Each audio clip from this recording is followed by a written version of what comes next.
If you really want to understand the foundations of modern Kitchener or Waterloo or Cambridge, it's really the whole region, you have to look back. You find it's all built on, well, industrial capital and these powerful family networks that were forged in the 19th century. Today, we're pulling back the curtain on one man, Jacob Hespeler, whose ambition didn't just found a town. It laid the groundwork political, economic, even medical for the entire county. It really is the ultimate origin story for the regional elite. Yeah. I mean, we see these established institutions today, right? Grand River Hospital, major utilities, these old industrial sites. But we rarely connect them back to the strategic decisions of one guy. So our mission today, and we're drawing heavily from the Waterloo Historical Society's research here, is to trace how Jacob Hespeler became this epicenter of a web connecting names you'll recognize. The Warnocks, the Becks, the Seagrams, the Bowlby family. And the sources we have are just incredible. They really bring him to life. We have this clear ambrotype and even a photo of him from when he was traveling out in California. It's so much more than the usual, severe-looking portrait. You see a man who was always on the move, always looking for the next opportunity. Exactly. We're not just talking about some local figure. This was an economic strategist. He used land acquisition and, frankly, family ties to fundamentally rewrite the map of what was then Waterloo County. When you ask how Kitchener became the hub it is today, you really have to start right here. Okay, let's unpack this then. Let's start at the beginning of his time in the region with his entrepreneurial migration. He immigrates from Europe, does some time in the fur trade out west, which must have been a tough life, and then he settles in the village of Preston. And Preston at that time was strategically critical. It was right at the confluence of the Speed and Grand Rivers. For 19th century trade, that location was absolute gold. It controlled transport, and more importantly, it controlled access to water power. Hespeler saw that immediately. And he didn't waste a second, did he? The records show he just exploded onto the scene. He becomes Preston's top businessman, running a gristmill, a big mercantile building, a distillery, all of them right on King Street, which back then was just called the Great Road. But his power wasn't just economic. That's the key. He made himself indispensable to civic life. So in 1844, he becomes the first captain of the Preston Hook and Ladder Company. And even more importantly, he served multiple terms as Preston's Reeves. Okay, so for anyone listening, what exactly is a Reeve back then? It sounds kind of like a mayor, but maybe with more council responsibility. That's a good analogy, yeah. Yeah. The Reeve was the chief municipal officer, essentially the head of the local government. And Hespeler was so important that when the village was formally incorporated in 1854, he was elected its very first Reeve. He was also Preston's man on the first provisional council of Waterloo County. So he wasn't just some local guy. He was literally in the room helping draft the regional political map. But he doesn't stay. Despite being this industrial and political powerhouse in Preston, he moves. That seems like a huge gamble for someone so established. Why would he do that? It wasn't about being unhappy with his success. It was about the ceiling on that success. The sources suggest Hespeler was thinking on a massive scale, especially for his mills. And Preston's water power, while good, was getting crowded. It just couldn't support his grand vision. In the 1840s, access to reliable, massive hydropower was everything. And this is where you see that strategic mind at work. Instead of just fighting for scraps in Preston, in 1845 he looks just 3 miles east. He finds this tiny, quiet settlement called New Hope, population of maybe 100 people. And he doesn't just buy land. He buys a valuable water privilege on the Speed River. That purchase was the masterstroke. I mean, he essentially acquired the ability to build the city from scratch. And over the next decade, that's what he did. He bought 145 acres, major blocks of land, and systematically transformed New Hope. He brought in the capital, the industry, the labor, everything. The growth is just astonishing. Yeah. By 1857, the population is up to 700. A year later, 1858, the community incorporates and is officially renamed Hespeler.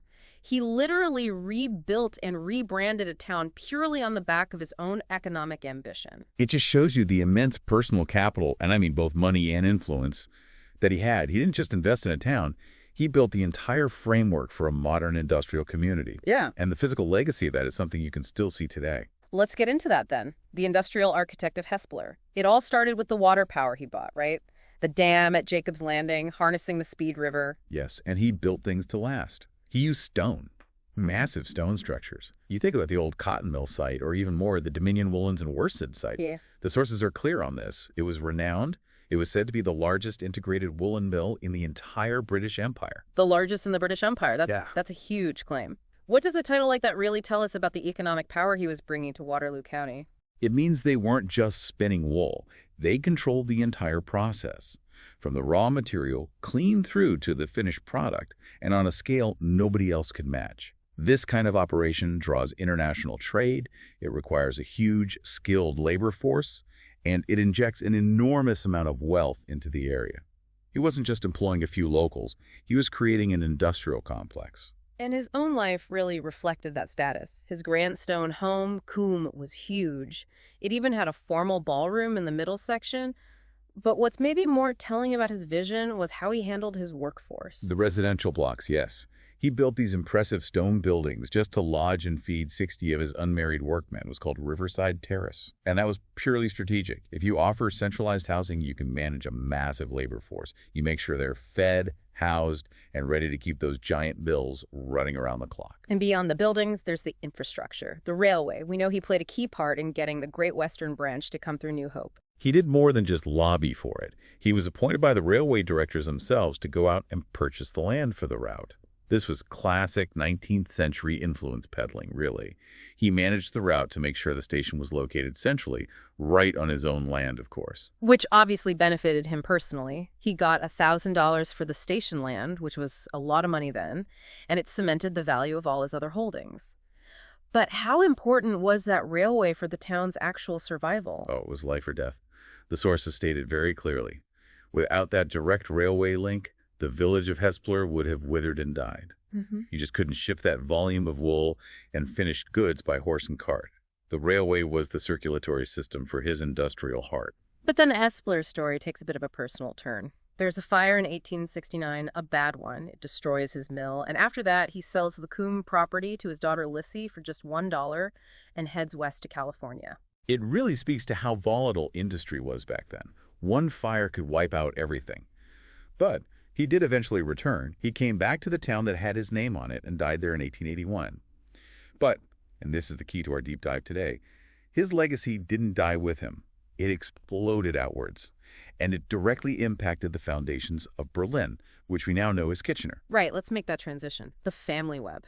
This is where it all connects. He didn't just leave buildings. He left this human infrastructure of family connections that became the bedrock of the entire region. And this is where the Kitchener history really comes into focus. You have to look at his daughter, Elizabeth, or Lissy as she was known. She married Ward Hamilton Bowlby. Bowlby was the leading barrister and solicitor in Berlin. This was not just a marriage, it was an alliance. So you're saying this was about fusing power. Hespeler, the industrialist and town builder, connects with Bowlby, the legal and political kingpin of the emerging capital, Berlin. Absolutely. Bowlby had been Hespeler's colleague on that provisional council that created Waterloo County. This marriage cemented Hespeler's influence right into the heart of Berlin's legal and governing elite. Their home in Berlin, Bow Hill, was a center of regional power for generations. And the connections just radiate out from there, right? Into Waterloo, too. Let's talk about the Seagram connection, because that's huge and it directly affects modern Kitchener. It all starts with Jacob's own brother, William Hespeler. William partners with a man named George Randall, and they established the granite mills in Waterloo. Which, of course, eventually becomes the legendary Seagram distillery. And that transformation happens when Joseph Seagram, who himself married Jacob Hespeler's niece, takes control in 1883. The Hespeler name and the Hespeler influence are the roots of that whole enterprise. And the Seagram fortune, which grew from that Hespeler family capital, led to some monumental regional philanthropy. This is the direct line to the infrastructure in Kitchener that still affects all of us today. You're talking about the hospital donation. Tell us about that. Yes. In 1894, Joseph Seagram donates a 14-acre parcel of land for what was then being set up as the Berlin Waterloo Hospital. We know that institution today as Grand River Hospital. So the modern health infrastructure of our entire region stands on land that was, in part, a product of the wealth generated by the Hespeler family web. It's incredible how interconnected all these names are, and the influence even goes into something as fundamental as how we get our power in Ontario.